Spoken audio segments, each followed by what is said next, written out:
기독교 역사상 예수님 다음으로 하나님 앞에 위대하게 쓰임받았던 사람이 사도 바울이 아닐까 해요. 근데 사도 바울이 정말 하나님 마음에 합한 자로 위대하게 쓰임 받다가 하나님 나라에 갔거든요. 근데 이 사도 바울이 그 개교회에 보내는 그 서신서들 가운데 기도에 대한 가르침들을 베풀었던 것들을 보게 돼요. 그래서 사도 바울이 쓴 그 서신서들에 나타난 그 기도의 가르침들을 한번 살펴보면서 우리도 사도 바울처럼 기도하고 사도 바울처럼 하나님 앞에 온전히 쓰임받는 인생이 되었으면 좋겠습니다. 그래서 바울이 말한 기도에 관한 부분을 한번 살펴보기를 원하는데요. 특별히 오늘 우리가 읽은 데살로니가전서 5장 16절부터 18절에는 데살로니가 교회를 향해서 기도에 관하여 가르친 내용들이 나와요. 항상 기뻐하라, 쉬지 말고 기도하라, 범사에 감사하라, 이것이 그리스도 예수 안에서 너희를 향하신 하나님의 뜻이니라. 17절에 여기 쉬지 말고 기도하라는 말씀이 나오거든요. 이 쉬지 말고 기도하라는 게 뭘까? 뭐 숨도 쉬지 말고 그냥 계속 기도하라는 건가? 그럼 죽겠죠? 숨을 쉬어야지. 숨도 안 쉬고 계속 기도하면 뭐 그런 의미는 아니겠죠. 이 쉬지 말고 기도하라, 이것이 어떤 의미인가? 뭐 여러 가지 번역 성경들을 한번 소개해 보면 새 번역은 뭐 끊임없이 기도하십시오 이렇게 번역했어요. 따라서 합시다. 끊임없이 기도하십시오. 그 현대어 성경은 언제나 기도에 힘쓰십시오. 같이 하십시다. 언제나 기도에 힘쓰십시오. 그 공동 번역에는 늘 기도하십시오. 늘 기도하십시오. 그리고 NIV는 계속적으로 기도하십시오. 계속적으로 기도하십시오. 그렇게 되어 있고요. 또 다른 영어 성경에는 기도하는 것을 결코 멈추지 마십시오 이렇게 되어 있어요. 다시 기도하는 것을 결코 멈추지 마십시오. Never stop praying. 기도하는 것을 결코 멈추지 마십시오 이렇게 번역했어요. 그러니까 여기 쉬지 말고 기도하라는 것이 지금 번역본들을 이렇게 쭉 보면 기도 생활을 유지하라는 거죠. 이렇게 기도하는 것을 포기하지 말고 어떠한 상황 가운데서든지 기도하고, 또 기도하는 것을 중간에 내려놓거나 포기하지 말고 끝까지 계속해서 막 기도해라. 뭐 기도의 끈을 놓지 말아라. 뭐 그러한 말씀인 거예요.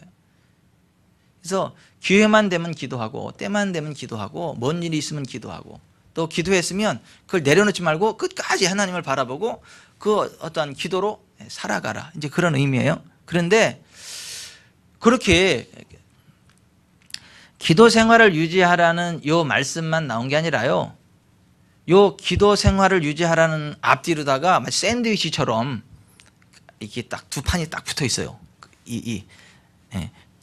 쉬지 말고 기도하라는 요 핵심을 딱 감싸주는 샌드위치처럼 이렇게 앞면 뒷면이 또 붙어 있어요. 그 앞면이 뭐냐면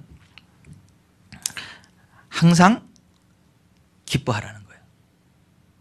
그러니까 쉬지 말고 기도하는데, 쉬지 말고 기도하기 전에 항상 기뻐하라는 거예요. 그리고 이제 기도를 했으면 범사에 감사하라는 거예요. 그게 그리스도 예수 안에 있는 우리를 향하신 하나님의 뜻이라는 거예요. 그러니까 막 짜증을 부리면서 이렇게 기도하면 안 되고 항상 기뻐하면서 그 상황에 기도하라는 거예요. 그리고 기도를 했으면 범사에 감사해야지, 기도해놓고도 막 걱정하고 염려하고 짜증 부리고 신경질 내고 꼴통 부리고 그러면 안 된다는 거예요. 그러니까 쉬지 말고 기도하는데 그 앞뒤로다가요 항상 기뻐하라는 거예요. 그 상태에서 기도하라는 거예요. 그리고 기도했으면 어떻게 하라고요?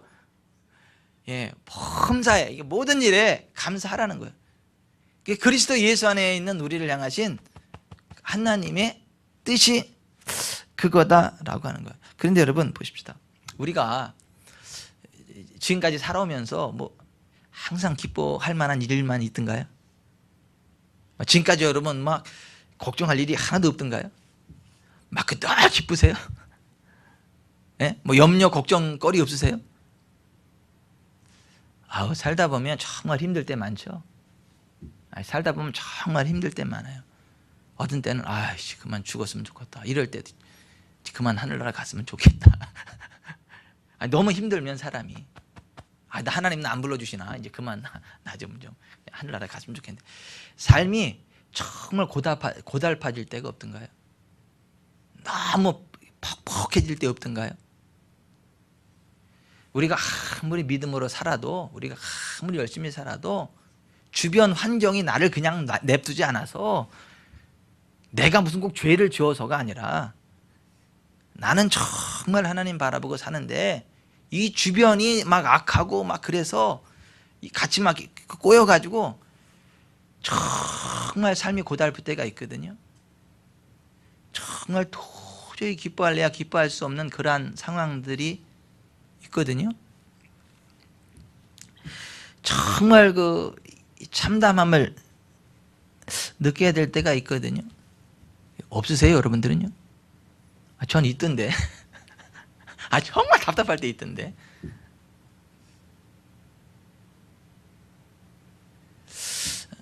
근데 그걸 갖다가 막 이렇게 염려하고 근심하고 답답하고 그러지 말고 항상 기뻐해야 된다는 거예요.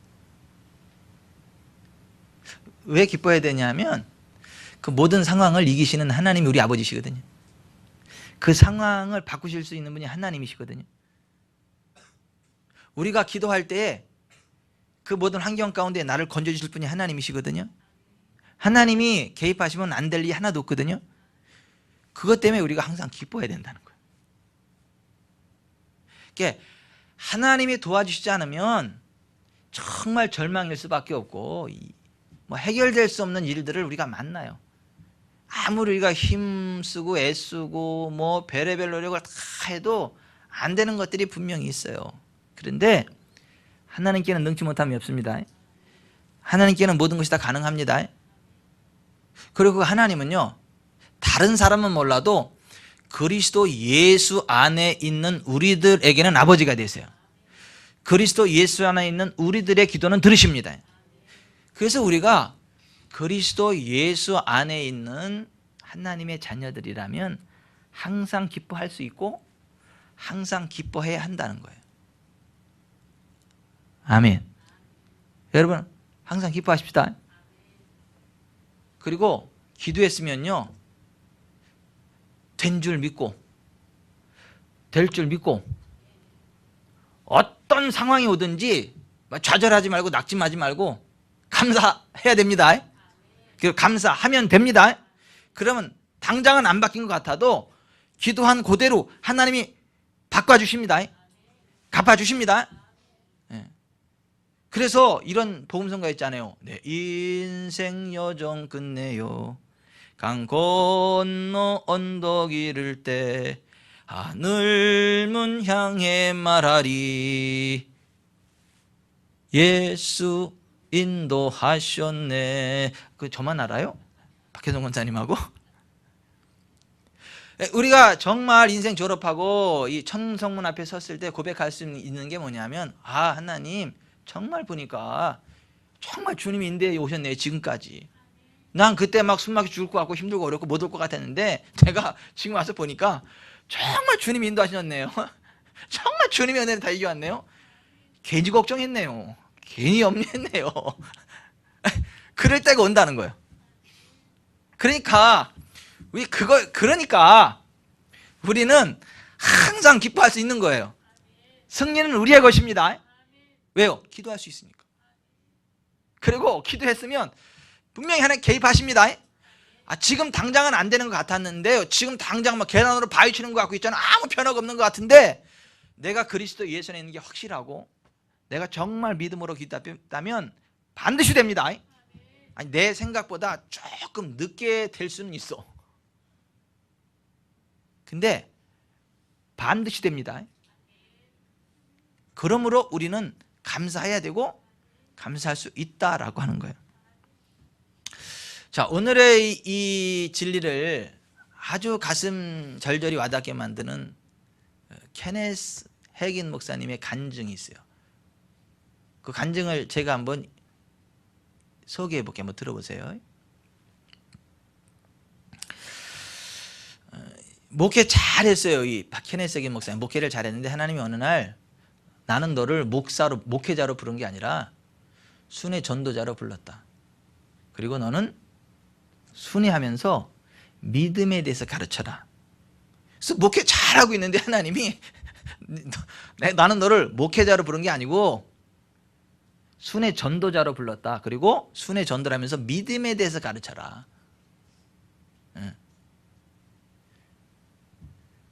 그래서 내려놨어요. 교회에서 막 발을 붙잡는데도 내려놨어요. 하나님 내려놓으라니까. 그리고 이제 순회 전도자 얘기를 가는 거예요. 근데 내가 처음 복음 전도사에게 발을 디뎠을 때 종종 다른 집회에 대한 아무 전망 없이 부흥 집회를 종종 폐해야 했습니다. 계획이 없어. 어디 불러주는 데도 없고 가야 될 데도 없고.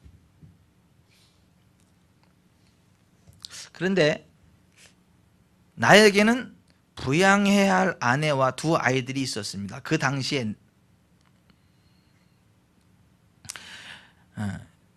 내 조카도 우리와 같이 살고 있어서 총 5명의 사람을 먹여야 하고 입혀야 했습니다. 부흥회를 마치고 마지막 헌금을 사례비로 받아 집으로 돌아가서 보면 그 돈으로는 집세를 내기도 부족할 때가 많았습니다. 음식을 살 만한 충분히 돈이 없는 상황이었습니다. 거기에다 다른 집회가 열릴 가능성도 매우 희박한 상태였습니다. 그런 상황 속에서 어느 날 밤 나는 예배를 다 마친 후 집을 향해 운전하기 시작했습니다. 그때 내가 밤에 운전해야 했던 이유는 내 차의 타이어가 너무 오래 많이 닳아진 상태라서 밤에 운전해야 아무 문제 없이 집에 도착할 확률이 더 높았기 때문이었습니다. 만약 내가 낮에 운전하면 길의 노면이 너무 뜨거워서 타이어가 펑크 날 위험이 더 컸습니다. 더구나 나는 스페어 타이어조차 없는 상태였습니다. 어느 정도인지 아시겠죠? 낮에는 가면 터져. 뜨거우니까. 그러니까 밤까지 기다렸다가 길이 식으면 그때 와야 돼. 그때 타이어.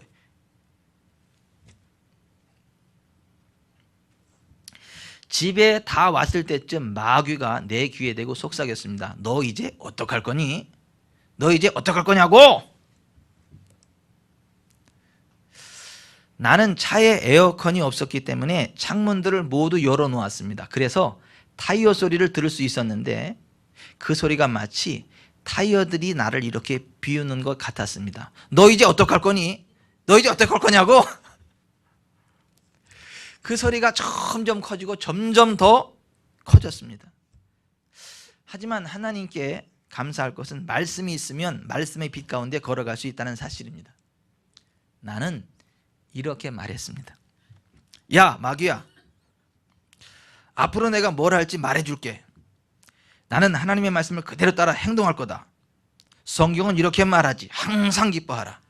내가 사례비로 받은 $42의 헌금에 기뻐할 거다. 성경은 또 이렇게 말하지. 범사에 감사하라. 나는 하나님께 그 $42에 대해 감사하고 있다.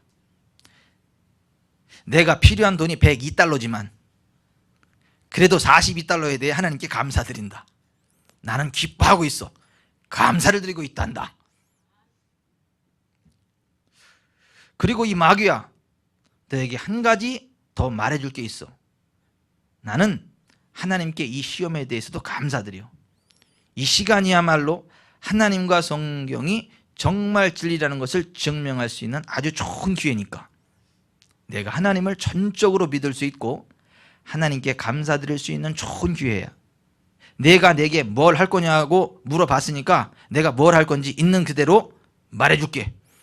난 집에 갈 거고 침대에 가서 아기같이 편안히 누워 잠잘 거야. 새벽 2시쯤에 집에 도착했는데 아내가 기다리고 있다 물었어요. 어떻게 됐어요? 아내는 청구서의 금액을 낼 만한 돈을 받아왔는지 궁금해하고 있다는 것을 나는 알았습니다. 아이, 사모님도 여자잖아. 청구서 밀렸는데 남편이 돈을 많이 벌어와서 그러니까 그제까지 기다렸다가 어떻게 됐어요? 그러니까 청구비 이거 해결할 돈 받아왔냐. 목사 사모나 목사나 똑같아. 사람이 이상 살아간다. 모든 게 다 괜찮을 거야. 나는 그렇게 말해 주었습니다. 그 의도를 알지만 완전히 사오정처럼 모든 게 다 괜찮을 거야. 나는 그렇게 말해 주었습니다. 이 세상에서 우리가 걱정할 일은 하나도 없어. 아침에 더 자세하게 이야기해 줄게.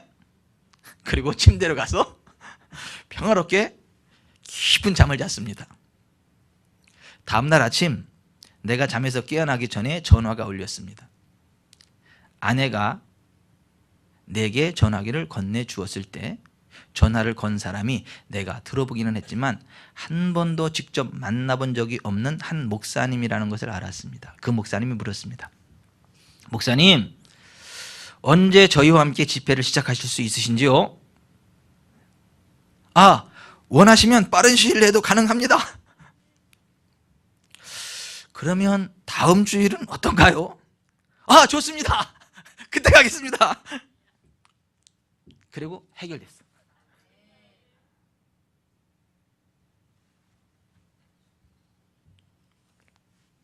과거에도 그러셨듯이 주님을 전적으로 신뢰했기 때문에 기도에 응답해 주시고 다시 내 필요를 채워주신 하나님을 속으로 찬양하며 대답했습니다. 나는 하나님의 말씀에 순종했고 절망의 얼굴 앞에서도 보란듯이 기뻐했습니다. 만약 집에 돌아오는 길 내내 불평만 했더라면 이런 방식으로 우리 문제가 풀렸을 것이라고 확신할 수 없습니다. 우리는 쉬지 않고 기도할 수 있습니다. 어떤 상황에도 기도할 수 있습니다. 무엇을 위해서도 기도할 수 있습니다. 근데 그 전에 어떻게 하라고요? 그냥 기뻐하는 게 아니잖아요. 항상 기뻐. 왜요? 전능하신 하나님 우리 아버지시니까. 그 하나님 우리 기도 들으시니까. 그리스도 예수 안에 있는 우리는 기도에 특권이 있으니까. 그리고 기도한 건 하나님이 하나도 놓치지 않고 다 들으시니까. 그러니까 우리 항상 기뻐할 수 있는.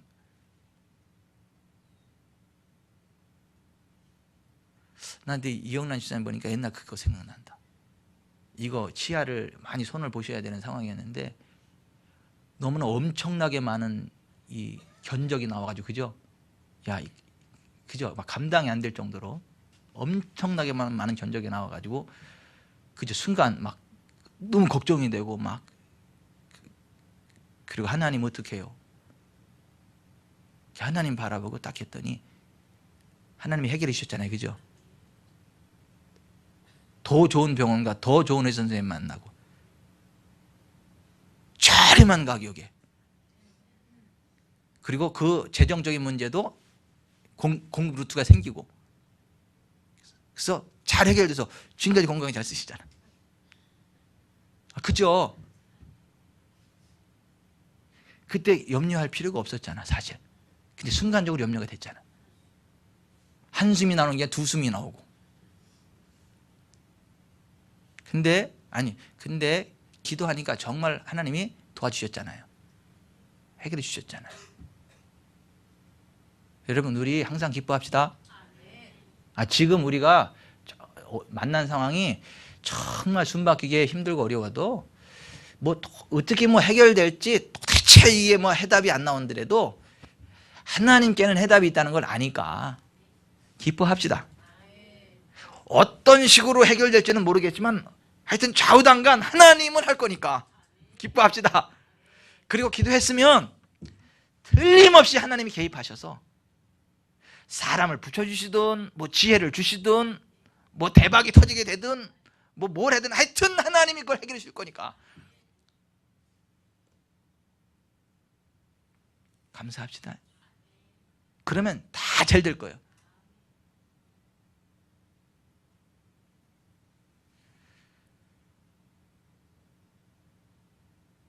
막상 또 일을 만나면 잘 안 되는 건 맞더라고.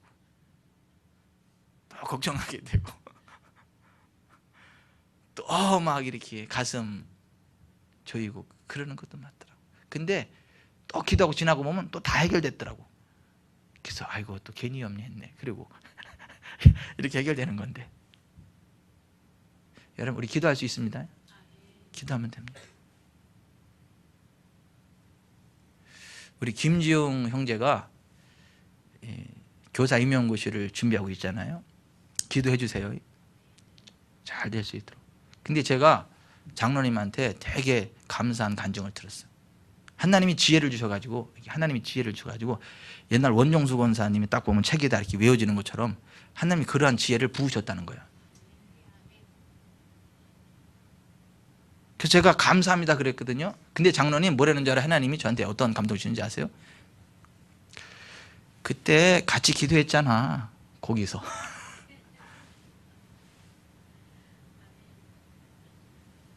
한 해를 마무리하면서 그죠? 그때 같이 기도했잖아. 그래서 제가 맞네 하나님 그때 우리가 맞네 진짜 우리 기도했네요. 그때 막 기뻐하셨잖아요. 장로님 권사님 오늘 왔다가 진짜 우리가 기도받고 다 해결됐다고. 장로님이 그러셨어. 기도 다 해결됐다고. 감사하다고.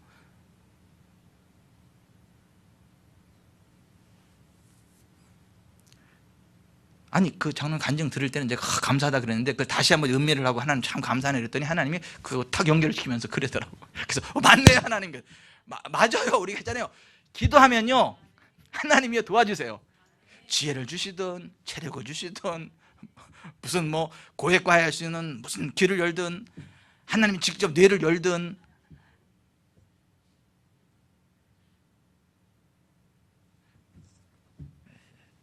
우리 본문 다시 한번 읽읍시다. 본문 다시 한번 읽어봅시다. 시작. 항상 기뻐하라. 쉬지 말고 기도하라. 범사에 감사하라. 이것이 그리스도 예수 안에서 너희를 향하신 하나님의 뜻이니라. 아멘.